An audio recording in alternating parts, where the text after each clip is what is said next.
I think we're going to turn our attention to Camogie now. I'm delighted to say that the Dublin captain, Aisling Maher, is on the line. Morning, Aisling. Hi guys, good to see you. Welcome back to the show. Friend of the show, I was saying earlier on, you're kind of becoming now at this stage, and we're happy for that as well, particularly given the proximity to the kick-off of the championship, obviously against Tip and the Rag tomorrow, the opening game in round Group 2, and the top two in each group will through to at least a quarter-final. So you've Dublin, Kilkenny, Tipperary and Wexford, and no room for a slip, and a tough opener. Yeah, tough opening game, all right. The other two groups, Group 1 and Group 3, had their first round last weekend, so we were watching that and kind of buzzing to get going now, looking forward to getting into it.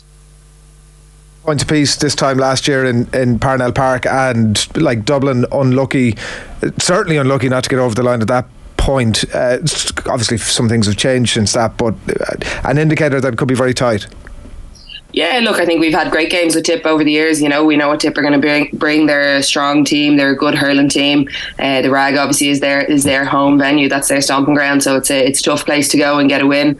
But we've had our fair share of battles with them down there as well. So looking forward to getting out and getting into it. I'd imagine, Aisling, you like this, like as a player, do you like this time of the year? Because you think back to the winter months probably when you're slogging through training and pre-seasons and all the rest, but I'd imagine when you're in the thick of games and matches, it just makes life a little bit easier.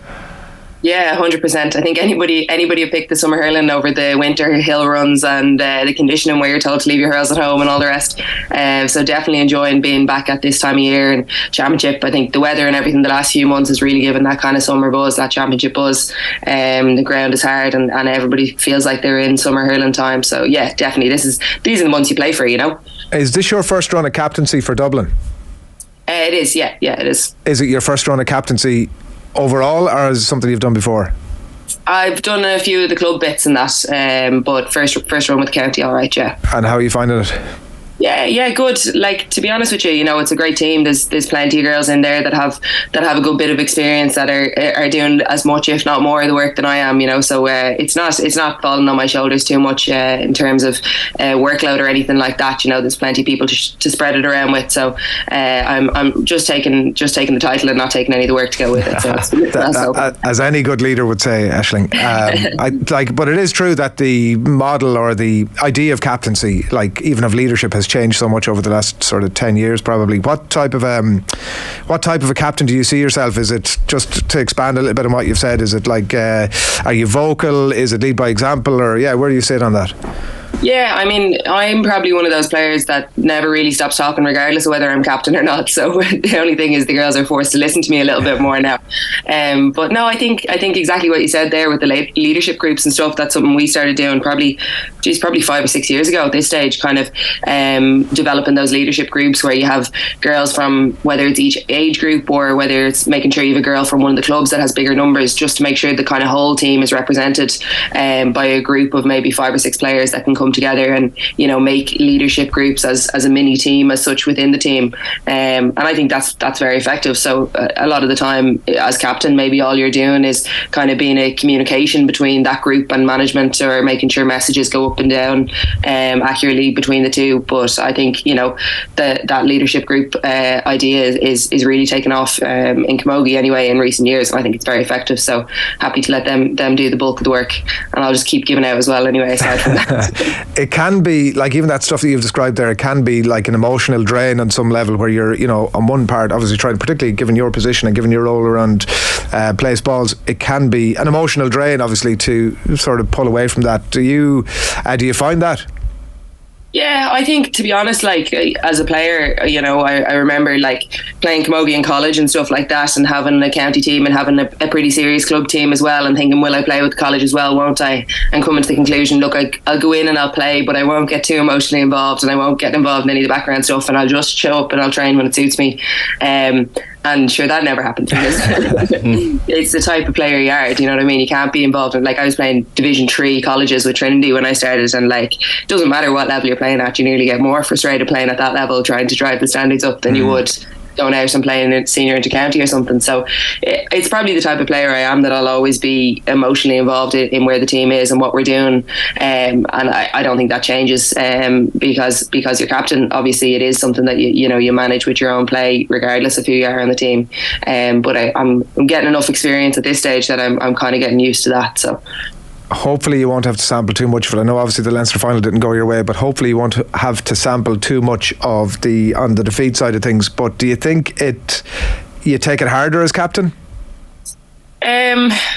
Geez, I don't know. My family probably say I stopped talking to them anyway for the last few years after losses. So, I don't know. I suppose yes and no. I don't know that being captain necessarily is what makes me take it harder, but definitely, I'm one of the senior players probably on the team this year. Probably have more experience, and a lot of the girls. It's a very young team that's in there. So I think from that side of it, maybe you take that little bit more responsibility on your shoulders, or take it a little bit harder. Look, you're not going to get to play forever. There's only so many Leinster finals you get to. There's probably even fewer you get to where you come into the closing minutes and you're giving Kilkenny a good run. So obviously going to take a loss like that hard, but. I think in general, we can look back and say it was a strong Leinster campaign for ourselves. Good wins over Wexford and Meath, and getting a good game against Kilkenny down in Nolan Park. I mean, short of winning it, there's little else you can ask for than that, in terms of All-Ireland Championship prep. So still able to eventually look back and reflect on it as a positive experience, if not in the immediate aftermath. Yeah, I know it's tough sometimes actually to take the positives out of a defeat, but you really do have to look at that Kilkenny game and say, right, it was in Nolan Park, they're All-Ireland champions. You put in an unbelievable performance and executed the game plan really, really well, and also even I think your manager was speaking about the fitness levels afterwards as well, even towards the tail end of the match, still going for it. So there's so many positive things to take out of that game. Yeah, 100%. And, I think a lot of what we'd worked on in the previous two games kind of came true for us in that Kilkenny game, in terms of, we had a really close game with Wexford in the first round. We were in some ways lucky to come out on top of that, bet them by 2 points, I think it was in the end. And then we had a more comprehensive win against Meath and brought a lot more scorers into it, and had a lot more girls taking points and stuff from play. So that was something that we really wanted to continue into the Kilkenny game, and it was something that we managed to kind of improve on and to integrate into our performance in the final. So definitely a lot of positives from that perspective in the type of performance we're going after and what we're trying to do. But we see these things in hindsight, but ultimately we're playing, because we want to win and because we want to come out on top of those games. So we'll still use it as fuel and drive on again now for the All-Ireland. You've spoken to us before on the show, Aisling, about the 8 or 9 managers that you've had in your time at Dublin, and the churn that and the lack of consistency is a very obvious thing. Obviously it jumps out when you talk about those sort of numbers. You might say, given that he's given you the captaincy, that maybe this is a daft question, but does it feel as a bit more settled under Jerry McQuaid now over the last little while? Yeah, I think so. Look, obviously we have had a lot of turnover in Dublin Camogie. We did, a little bit more change around at the start of this year as well than we would have wanted to have. But to be fair to Jerry and Mickey and the rest of the lads that are gone in there, I think they've done a great job. You can see the improvements in us. I think from early in the league until now, they were handed a fairly new team with a very high turnover rate, partially because of those reasons that we've discussed before, I suppose, about that kind of lack of consistency for us with management. And to be fair to the lads, I think they've done a great job at kind of helping us to gel and bond as a team. And I think we've made huge strides in the short period of time that they've been in there. So yeah, so far this year so good, and hopefully we can continue to build on it. Like you've chatted about the closing of the gap with Kilkenny, who I'm sure are at this point becoming a frustration, to say the least. Is there an overall sense, Aisling, that you're not a million miles off where you need to be in terms of the top teams? Yeah, I think so. I think not just ourselves, but I think there's a number of kind of middle tier teams, if you like, who are constantly chomping at the bit and pushing to make that break up. Waterford we're almost there last year. Tip have been very close in previous years as well, and ourselves too, running close on the Leinster final. I think we're seeing that push the whole time. Tip obviously won Munster Championship this year. Waterford knocked Cork out after them women in probably, I don't know, the previous 15 or something like that Munster titles. So I think across the country there is that constant push on, and credit to the top three, Kilkenny, Cork and Galway. They do just continue to manage to push that barrier on ever so slightly each year, to keep pressure and everybody coming behind them. But I do think the gap is narrowing, and it's only a matter of time until we do see a bit of changeover in that. It's a bit of a psychological thing, Aisling, too, isn't it? Like when you get close to Kilkenny in a game like that away from home, and even heading into this Tipperary game, all of a sudden, as opposed to maybe 5, 6, 7 years ago, there's an attitude, I'd say, in the Dublin camp that you can beat anyone really, and it comes down to that mental side of things as well, I suppose. It does, yeah, absolutely. And you have those those small moments that can have a huge influence, I think, on teams in the larger scale of things. And you have a swing of a point or two in a game that either puts you winning it or losing it, and it can make a huge difference to the trajectory that team go on thereafter. So I think it's just important for us to keep pushing, to keep creating those chances for us, to keep putting ourselves in the boiling pot with 5 minutes to go against some of the big teams, and we will eventually get that break and get one of those big games over the line. And I think once we do, it'll be a huge building point for us with Dublin then thereafter.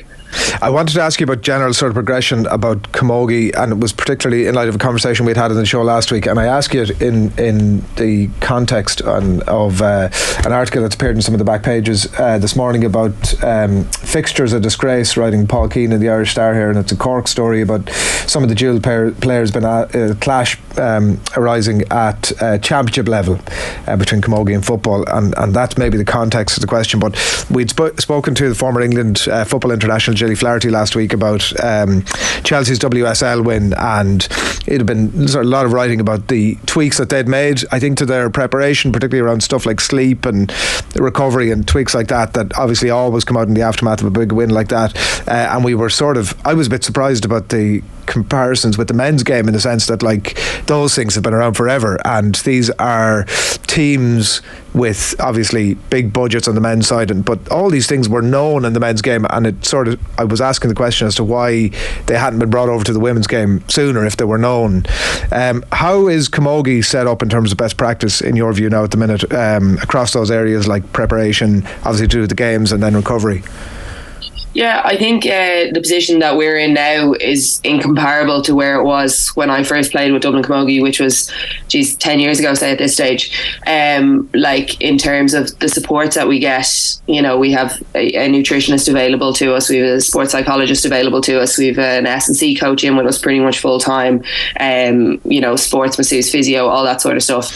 I do think that I'm coming from probably a little bit more of a privileged position in Dublin, that we've had that cross-code sponsorship from AIG, and we've probably got a lot more supports as a Camogie team than a lot of the other Camogie teams would have across the country. I know girls from other counties would have been really struggling to even have physios at training sessions and things like that. So I don't speak for Camogie in that regard. I do think that Dublin are well looked after.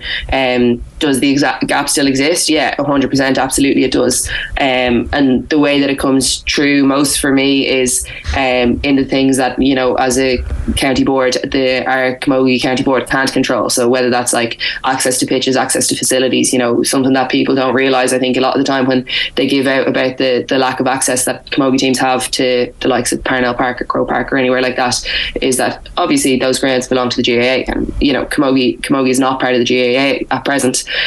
So we are relying on goodwill anytime we get access to somewhere like that. And it's, if you look at it through that lens, it's more understandable that Camogie isn't a priority on those pitches. But we will never achieve equality, and we will never achieve a level playing field for young girls and young boys coming up until we do have equal access, and until we do integrate Camogie into the GAA, and we get to a position where a young girl growing up has equal entitlement to resources that are present as a young boy growing up.